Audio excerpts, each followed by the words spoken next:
नमस्कार, आपका स्वागत है जैन दर्शन चैनल पर। दोस्तों, हम साधना क्यों करते हैं? जप हो, तप हो, पूजा हो, वंदन हो, उपास हो, दान हो, किसी भी प्रकार की साधना हम क्यों करते हैं? इसी का एकमात्र उत्तर है और वो है मोक्ष की प्राप्ति के लिए। जैन दर्शन के अनुसार साधना का अंतिम लक्ष्य मोक्ष प्राप्ति ही है।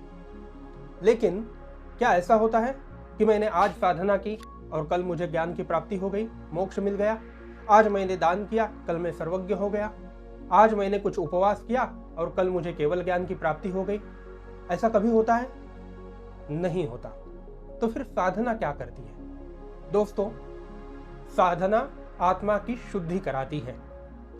ये पूर्ण प्रक्रिया जब पूरी होती है, साधना की तीव्रता जैसे जैसे बढ़ जाती है, वैसे वैसे आपके आत्मा की शुद्धि भी बढ़ जाती है। तो ये संपूर्ण एक प्रक्रिया बन जाती है। और इसके एक और होता है अविकसित आत्मा, दूसरे छोर पर होता है पूर्णतः विकसित आत्मा, और बीच में पूरा साधना का मार्ग, विकास का मार्ग आ जाता है। तो ये जो पूरा मार्ग है, आत्मा जिसमें से गुजरती है, उसको 3 भागों में बांटा गया है, 3 अवस्थाओं में बांटा गया है। हर एक अवस्था अपने पहले अवस्था के आगे की अवस्था है।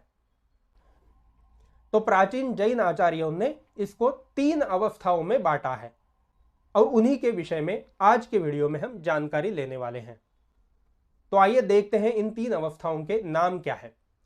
पहली अवस्था है बहिरात्मा, दूसरी अवस्था है अंतरात्मा और तीसरी आत्मा की अवस्था है परमात्मा। इन 3 अवस्थाओं में गुजरकर आत्मा का प्रवास पूर्ण हो जाता है। अब देखते हैं हर एक अवस्था के बारे में डिटेल में जानकारी। तो सबसे पहले आती है बहिरात्मा। बहिरात्मा किसे कहते हैं? जो आत्मा सांसारिक उपभोगों में रुचि रखती है, उसी को बहिरात्मा कहते हैं। यह आत्मा कैसी होती है? हर एक दूसरी चीज में, हर एक पर चीज में उसको आकर्षण होता है, ममत्व होता है। जो वस्तुतः आत्मा से संबद्ध चीजें नहीं है, ऐसी चीजों का उसको आकर्षण होता है। उसी में यह आत्मा मिथ्या बुद्धि से अपनत्व का आरोप करती है और वो खुद की समझ बैठती है। तो जैसे कि पति, पत्नी, पुत्र, कन्या, दोस्त, पड़ोसी, धन, दौलत, ये सब वस्तुतः आत्मा से संबद्ध नहीं है चीजें, लेकिन ये मेरी चीजें हैं, ये मेरी चीज है, ये मेरी चीज है। इस प्रकार से बहिरात्मा उन बाहरी चीजों में अपनेपन का आरोप करती है। बहिरात्मा का दूसरा लक्षण होता है कि वो अपने शरीर को ही आत्मा मानती है। वस्तुतः आत्मा भिन्न है, हर एक जन्म में अलग अलग शरीर को धारण करता है, छोड़ देता है। लेकिन बहिरात्मा को मिथ्या रूप से ऐसे लगता है कि ये शरीर ही आत्मा है, इसीलिए शरीर की वेदनाओं को, शरीर के सुख दुखों को आत्मा के सुख दुख ये समझ बैठती है। तो कुछ दुख हुआ शरीर को, कुछ वेदना हुई शरीर को, तो ये कहने लगती है कि मुझे दुख हो रहा है, मुझे वेदना हो रही है। इस प्रकार से पूर्णतः अज्ञान में ग्रस्त जो आत्मा होती है वो बहिरात्मा होती है और ये आत्मा पूर्णतः अविकसित होती है। अब दूसरा प्रकार है अंतरात्मा। अंतरात्मा किसे कहते हैं? जो आत्मा बाह्य विषयों से विमुख होकर अंदर झांकने लगी है, उसको अंतरात्मा कहते हैं। यह आत्मा पर चीजों की व्यर्थता को समझती है और अपने अंदर आत्माभिमुख होती है, अंदर देखने लगती है। यह आत्मा आत्म तत्व और शरीर, इन दोनों के अलगपन को ठीक से समझती है, इसीलिए इसको अंतरात्मा कहते हैं। यह बहिरात्मा से परमात्मा तक अग्रसर हो गई आत्म तत्व की अवस्था है।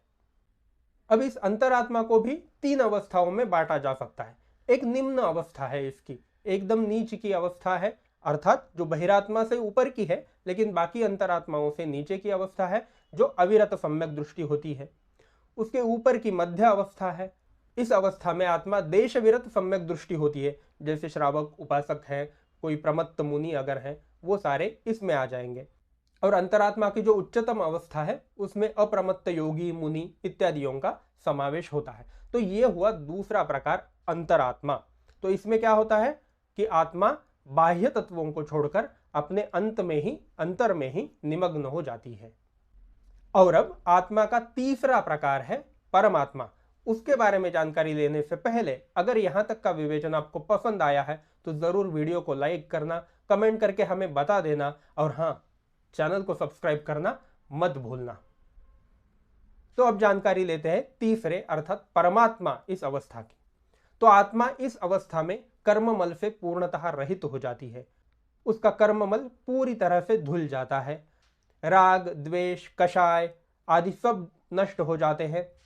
अहंकार पूरी तरह से दूर हो जाता है और इस तरह से अपनी अत्यंत शुद्ध अवस्था में आत्मा जब आती है तो वो परमात्मा बन जाती है। इसी अवस्था में वो सर्वज्ञ बन जाती है, उसको केवल ज्ञान हो जाता है। अब ये जो आत्मा की अवस्था है परमात्मा, वो भी दो भागों में बांटी गई है।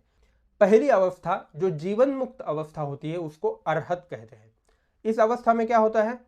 इस अवस्था में केवल ज्ञान तो मिल गया है, केवल ज्ञान की प्राप्ति हो गई है, लेकिन अभी तक शरीर छूटा नहीं है, देह का त्याग अभी तक उस आत्मा ने नहीं किया है। ये जो जीवन मुक्ति की अवस्था है उसको पहला प्रकार माना गया है।